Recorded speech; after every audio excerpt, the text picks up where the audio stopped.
Ever get that feeling? Like, there's this whole universe of like super innovative companies out there, but you just haven't stumbled across them yet. Mm-hmm. Well, that's kind of how we felt about today's deep dive. Yeah, Sondors e-bikes. definitely. They kind of came out of nowhere, right? Yeah, they did. Promising these like crazy affordable e-bike dreams.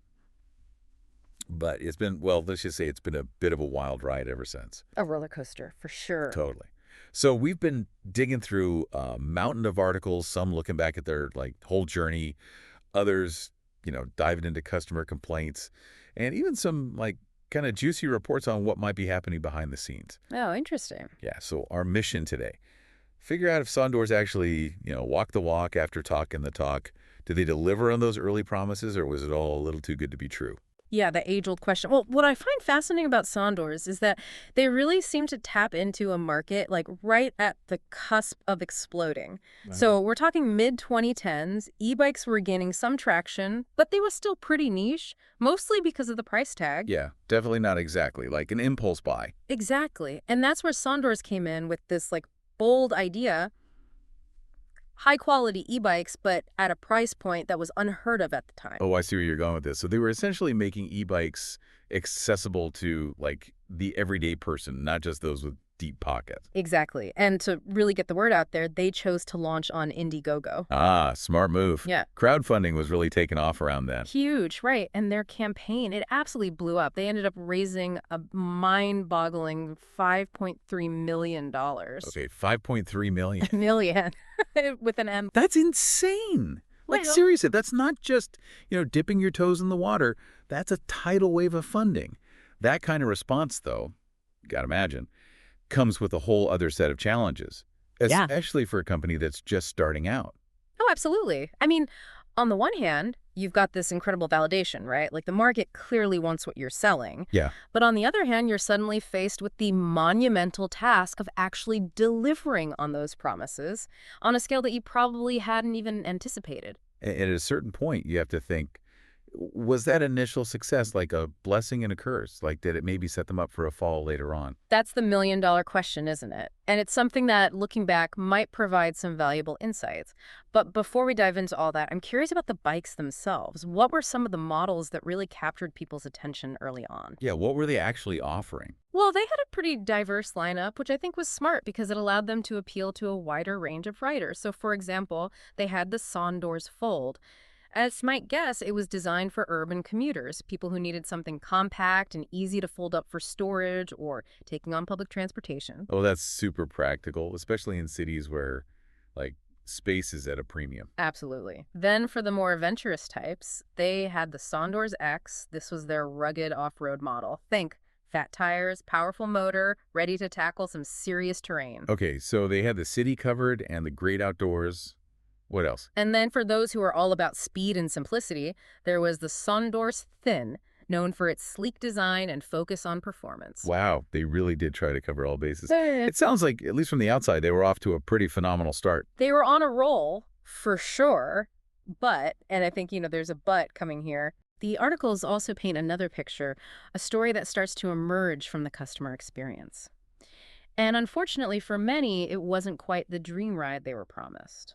Yeah, that's where we really start to see those cracks in the facade, those like whispers of too good to be true, Yeah. starting to get a little louder. Okay, so what were people saying? What were the main issues that kept popping up? Well, the big one, the one that seemed to really get under people's skin, was shipping delays. Like we're talking months-long waits, sometimes even over a year for bikes to arrive. A year? Come on, that's like enough time to train for the Tour de France. Right, and to make matters worse, the communication from Sondors was, well, let's just say it wasn't their strong suit. So people were left in the dark, wondering when or even if their shiny new e-bike was ever going to show up. Exactly.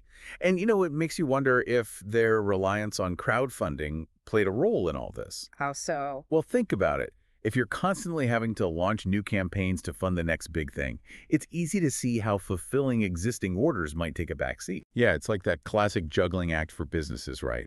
Trying to keep the momentum going while making sure you're not dropping the ball on past promises. Exactly. And unfortunately, in Saunders' case, it seems like some balls might have been dropped. So it wasn't just the waiting game then. there were actual issues with the bikes themselves. Yeah, sadly, that's where things get even more complicated. Because on top of the delays, you start to see all these complaints about the quality of the bikes once they finally arrived. Batteries dying way too quickly, motors conking out, parts breaking down.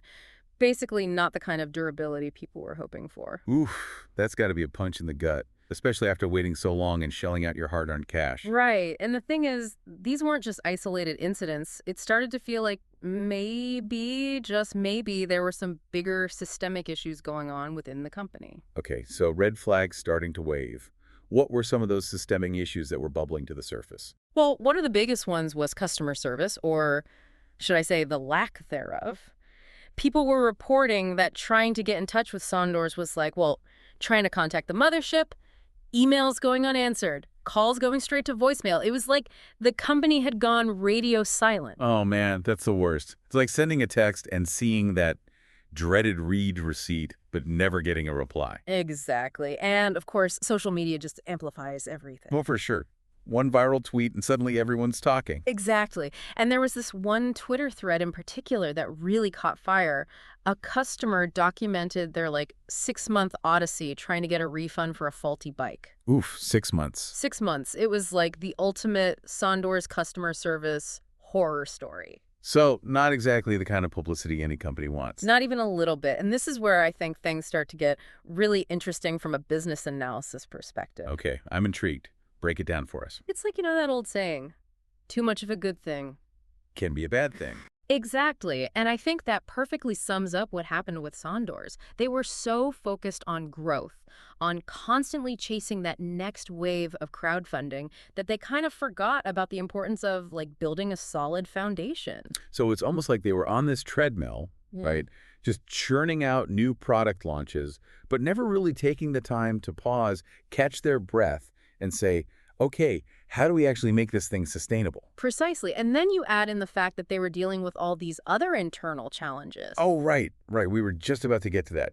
What else was going on behind the scenes? Well, for starters, there were reports of financial troubles, like employee lawsuits over unpaid wages, which is never a good sign, obviously. Yeah. And then to top it all off, you had Storm Sondors himself stepping down as CEO. Whoa, really? I hadn't heard that part. Yeah, it happened kind of quietly, but it definitely raised some eyebrows. I mean, anytime you have the namesake founder of a company suddenly exiting, it's going to make people wonder what's going on. Yeah, it makes you think, if he's jumping ship, what does he know that we don't? Right. And keep in mind, this is all happening against the backdrop of those shipping delays, the customer service nightmares, and the complaints about the bikes themselves. So it was like every time they tried to take a step forward, something else would come along and knock them back down. Exactly. It was this perfect storm of challenges. And then, to make matters even worse, the lawsuits started piling up. Oh man, not the lawsuits. Yep, both from customers who were fed up with waiting for refunds or repairs, and from suppliers who were saying, hey, you guys never paid us. Oof. Talk about adding insult to injury. Right. So it's this really complex, messy situation. And it's hard to say for sure, but you do have to wonder if they had just prioritized communication and customer service from the get-go, maybe, just maybe, things could have gone differently. Yeah, it's like, even if you're dealing with challenges behind the scenes, just being honest and upfront with your customers can go a long way. Absolutely. Transparency is key. But unfortunately, I think by the time Sondors realized that, it was already too late. The damage had been done. So where do things stand now? What's the latest news on Sondors? Well, as of late 2024, the company is actively looking for a buyer. They've closed down their headquarters, they're not taking any new orders, and there are still, get this, thousands of customers who are still waiting for refunds or bikes they ordered, some going back years. It's crazy, right? What started out as this, super promising dream, this vision of affordable e-bikes for everyone, has turned into, well, a bit of a cautionary tale. It really is, and I think it's a reminder that no matter how good an idea might seem, no matter how much buzz it generates, there's no substitute for a solid business plan, clear communication, and a commitment to customer satisfaction. I could have said it better myself. Well, folks, there you have it. The roller coaster ride that is Sondors e-bikes. A story of innovation, ambition, and ultimately a reminder that even the most promising startups can stumble and fall. As always, we want to hear from you. Have you ever had an experience with a company that promised the world but failed to deliver? Hit us up on social media and share your story. And be sure to check out the show notes for links to all the articles we discussed, plus some additional resources on e-bikes and crowdfunding. Until next time, stay curious, stay informed, and don't be afraid to ask the tough questions.